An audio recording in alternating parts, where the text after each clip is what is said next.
Marie del Priore. Do outro lado, a história do sobrenatural e do espiritismo. 3. Outras manifestações do além: curandeiros, cartomantes, exorcista. Alguns sobrados.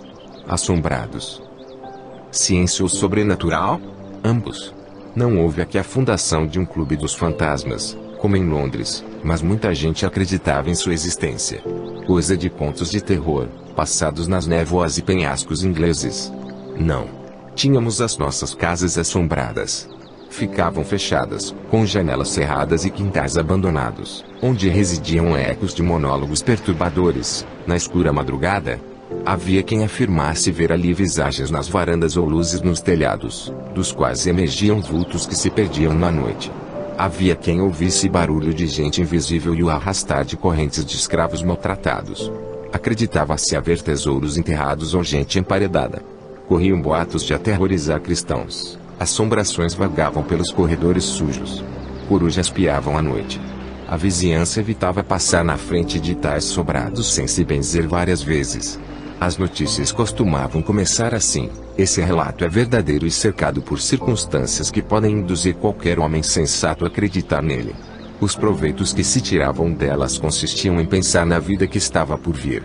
Qualquer um podia virar alma do outro mundo, ou encontrar-se com uma. Em agosto de 1886, a Gazeta de Notícias dava aviso de uma casa amarela, na florescente vila de Santo Amaro, celeiro da capital paulistana, onde o vulgo afirmava ver bailes desenfreados às sextas-feiras, nos quais dançava uma mulher muito magra e muito pálida de longos e desgrenhados cabelos até a meia-noite.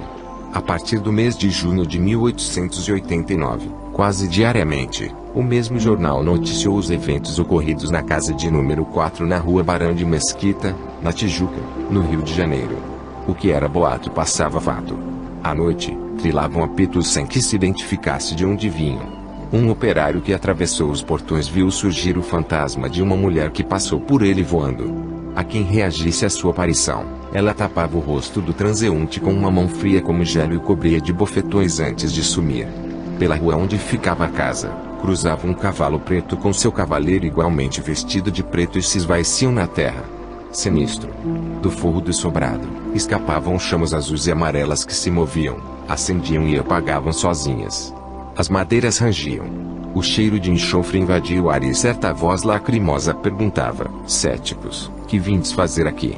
Um gato preto, grande como um cão, fazia artes do demo. As coisas extraordinárias que emanavam da casa reuniram tal tumulto de gente que os praças do colégio militar foram obrigados a interferir. No dia seguinte, comentava o jornal: o estranho caso tem sido ultracomentado. Espíritas, hipnotistas, videntes, sectários de Mesmer, medrosos de almas do outro mundo, gaiatos e crédulos têm concorrido com seu contingente para, cada vez mais, obscuro e incrédulo tornar o assunto. Ao passar na frente da casa, gente do povo rezava uma quadrinha que dizia: a bruxa da mão furada, das unhas escarrapachadas. Cada casa tem 4 cantos. Cada canto tem seu santo: Pai, Filho e Espírito Santo. Quem teria morado ali? Um chapeleiro bizarro que pedia a quem passasse que tirasse o chapéu. O aspecto sombrio e misterioso da casa tinha transformado numa esfinge para os crédulos. Pediu-se até ao jornal católico, o Apóstolo, para que elucidasse o caso que poderia se prestar um exorcismo. Casos mais ou menos tétricos têm vindo à luz da publicidade, martelava a Gazeta. O número de casos sobrenaturais era tão grande, que raro é aquele que se possa gabar de não ter esbarrado nestes últimos dias, com uma meia dúzia de almas do outro mundo. E há umas tão insistentes quanto irascíveis credores. Entusiastas do fenômeno da casa mal assombrada inundavam a redação com cartas. Certo José da Cunha Braga contava que, ainda estudante de filosofia, depois de ter lido o livro Tratado de Hipnotismo, do Dr. Fajardo, dissera a um colega: eu não acredito nisso. E adormeceu. Acordou com um fantasma que dizia: acredite, mas que desapareceu depois, numa grande gargalhada. Outro leitor, Aníbal César de Lima, acordou com o beijo da mãe que, vestida de preto, trazia um ramalhete às mãos. Com um olhar bondoso, ela avisou: vim despedir-me. 2 dias depois, ele recebeu a notícia de sua morte e achou aos pés da cama o ramalhete com que sonhara. Não profanaria o nome de minha mãe para fantasiar uma narrativa, argumentava. Era tudo verdade. O espírita Jorge Braga de Souza acrescentou mais. Sim, aquilo era verdade sem rebuço. Certo Dr. Magnus Sondal resolveu explicar tudo como resultante de alucinação e, citando vários autores estrangeiros, explicou: a comunhão prolongada do pensamento sobre um objeto acaba por determinar um estado estático do cérebro, no qual a imagem do objeto não tarda a produzir-se, e a afetar o espírito como se fosse realmente percebida pelos olhos. Em vários números do jornal, prosseguiam as investigações sobre o sobrado no 4, sem que explicações racionais fossem dadas. E, para alimentar as histórias, outro leitor contou que, em caçada na floresta da Tijuca, tentou abater uma pomba pousada sobre uma cruz. Sua mão se enrijeceu, enquanto uma voz rouca admoestou: nem respeitais a cruz que indica a morada de um infeliz. A pomba se transformou em sombra. Outro ainda lembrava que em redor de nós existe um mundo de espíritos mais povoado do que o nosso. Na rua Benjamin Constant, no 26, novos fenômenos, segundo o Jornal do Brasil. A casa era apedrejada de todos os lados, durante a noite. Mãos invisíveis de estranhos visitantes faziam voar decididos pedregulhos sobre o telhado e as janelas. O guarda noturno vira um vulto branco bailar na frente da casa. Vira também outros fantasmas, seus cabelos se arrepiaram e ele correu para a delegacia mais próxima. Entre os vizinhos, murmurava-se que almas do outro mundo perseguiam o dono da casa e sua criada. Mesmo fenômeno de pedras voadoras em 1890, sobre as casas de números 16 e 22 da rua Dona Mariana. O terror virou queixa na delegacia da Lagoa.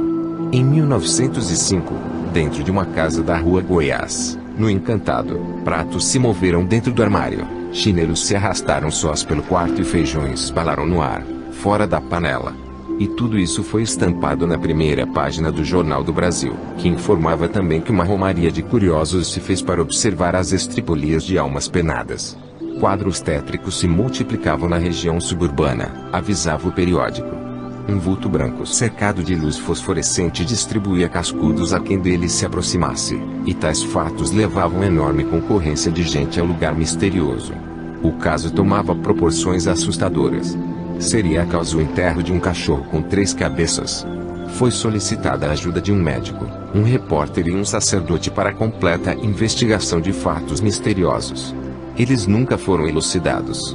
Mesmo depois das reformas urbanas feitas pelo prefeito Pereira Passos, casas mal assombradas persistiram, e os indivíduos pareciam não ter perdido a capacidade de se maravilhar.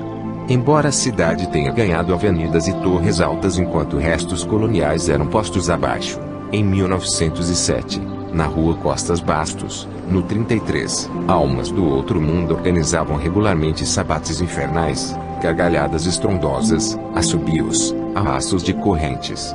Proprietário do imóvel, o comerciante Miguel Arthur Lopes teve que chamar o corpo de bombeiros. Foi tudo considerado uma brincadeira de mau gosto. Mas o povo acreditava.